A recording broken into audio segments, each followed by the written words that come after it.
Expensive gas is hitting all of our wallets these days, but for veterans on a fixed income, a $40 fill-up to get to a doctor's appointment at the VA could mean the difference between getting necessary care or putting it off. Luckily, there's a service that's been helping our military heroes for decades, and right now there's a need for new heroes to step up to drive them to those appointments.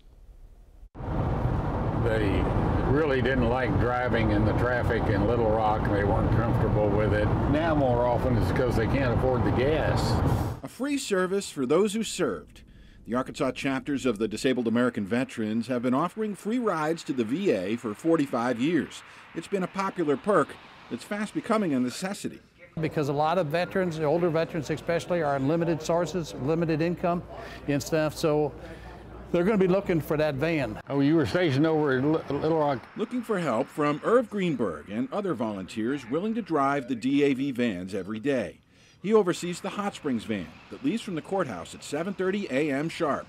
Vets can call up the night before or just walk up that morning for a hopefully leisurely trip to the city. They're all going over for doctor's appointments. First thing they're going to do when they get in is have their blood pressure taken. And if they've been nervous for the last hour with you scaring them with the driving, their blood pressure is going to be out of sight. Good thing Major Greenberg spent 20 years as an Air Force jet and helicopter pilot. He flew combat missions in Vietnam and shuttled VIPs in Germany. Now he likes to drive and the guys he drives. Do you like these VIPs better? Yeah, they're easier to please. But the DAV isn't just looking for decorated flyers to do these runs. Volunteers can come from all walks of life. Bottom line, we need drivers. And they're volunteer drivers, there's no charge. And the routes is pretty easy and simple. Margaret Robinson coordinates the daily transportation program.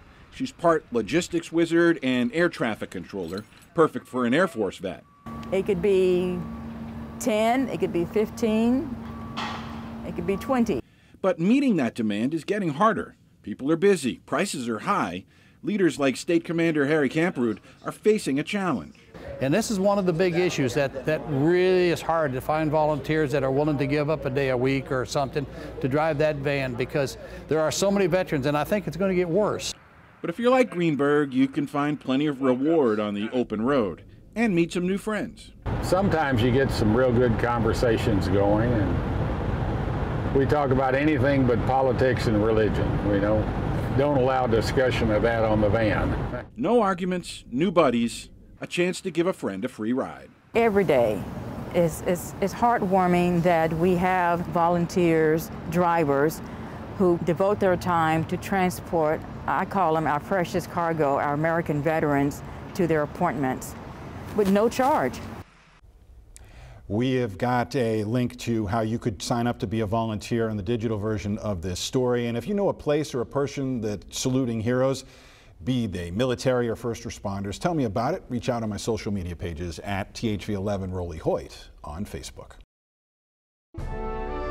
Michael and Margaret, we salute you for the work you're doing helping our veterans, and we thank you very much with this check for $1,000 and this Saluting Heroes Award. Thank you, sir. Thank you. You're welcome.